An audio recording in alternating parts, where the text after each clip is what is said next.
kami dari kelompok L kelas AB yang beranggotakan saya sendiri, Karira Kuratuaini, Yusbi Dwi Armanza, Riza Noval Zaki, Aris Dwi Arianto, Yusianis Hanitiwi ingin mempresentasikan topik makalah kami yang bertopik tentang kebijakan investasi dan daya tarik FDI di Vietnam. Vietnam semakin menarik perhatian investor asing di Asia Tenggara berkat pertumbuhan ekonomi yang stabil.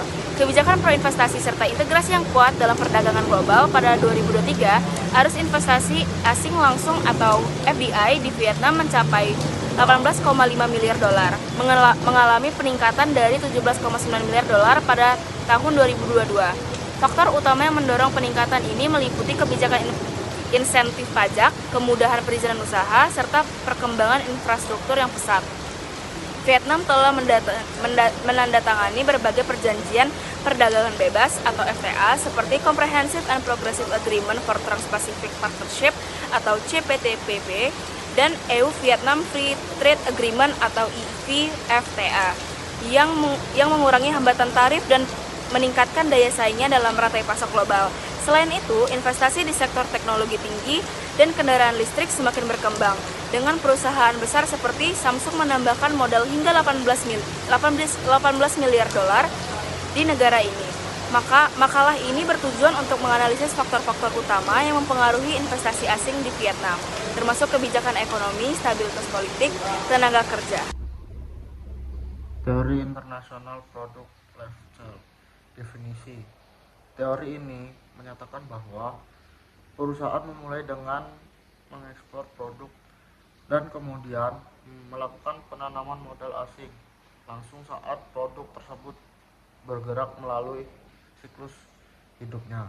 Contohnya, Apple awalnya memproduksi iPhone di Amerika Serikat dan mengekspornya.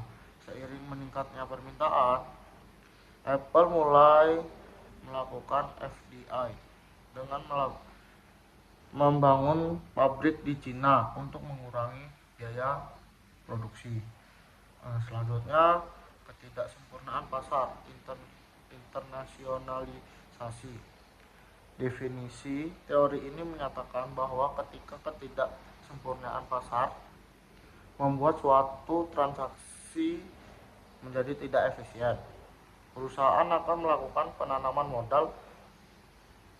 modal asing untuk mengintermilasi transaksi tersebut.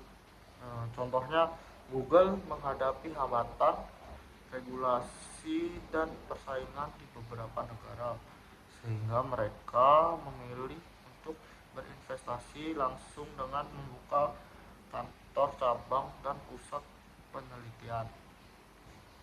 Oke, baik. Selanjutnya ada teori eklektik.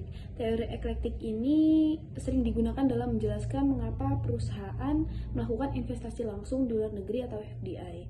Nah, ada 3 faktor utama yang mendasari teori ini, yaitu lokasi, kepemilikan, dan internalisasi. Yang pertama, lokasi. Misalnya, faktor geografis, infrastruktur yang baik, akses ke bahan baku, tenaga kerja yang berkualitas. Bisa diambil contoh seperti banyak perusahaan manufaktur asing memilih berinvestasi di Indonesia karena biaya tenaga kerja yang lebih rendah dan ketersediaan bahan baku. Lalu yang kedua, itu ada faktor kepemilikan. Nah, faktor kepemilikan ini merujuk pada keuntungan atau keunikan yang dimiliki perusahaan dibanding pesaing lokal di negara tujuan investasi.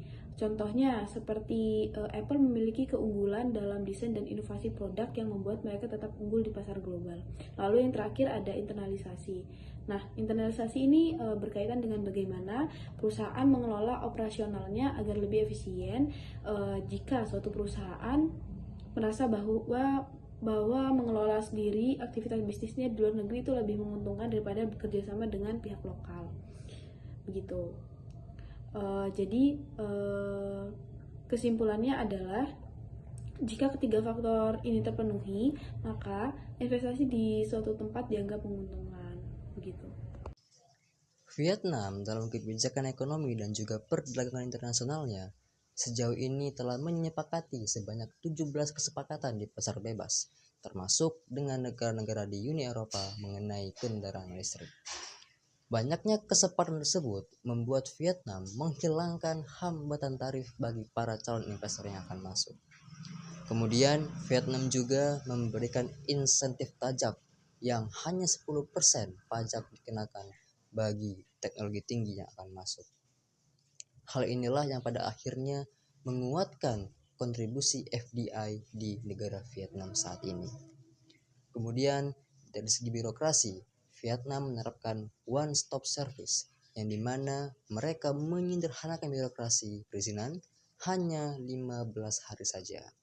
Lalu mereka pun menyiapkan skema BOT atau Bill Operate Transfer yang dimana mereka turut menyumbang pembangunan infrastruktur yang pada akhirnya mengurangi biaya transaksi bagi para investor. Dan perlu diingat bahwasannya Vietnam kondisi politiknya cukup stabil mengingat mereka merupakan negara komunis yang di bawah kepemimpinan Partai Komunis Vietnam. Sehingga hal-hal inilah yang membuat sebagian faktor Vietnam cukup pesat perkembangan FDI-nya dibandingkan negara-negara Asia Tenggara yang lainnya. Infrastruktur dan logistik. Vietnam menarik bagi investor asing karena infrastrukturnya yang berkualitas, mendukung logistik, distribusi, dan konektivitas bisnis.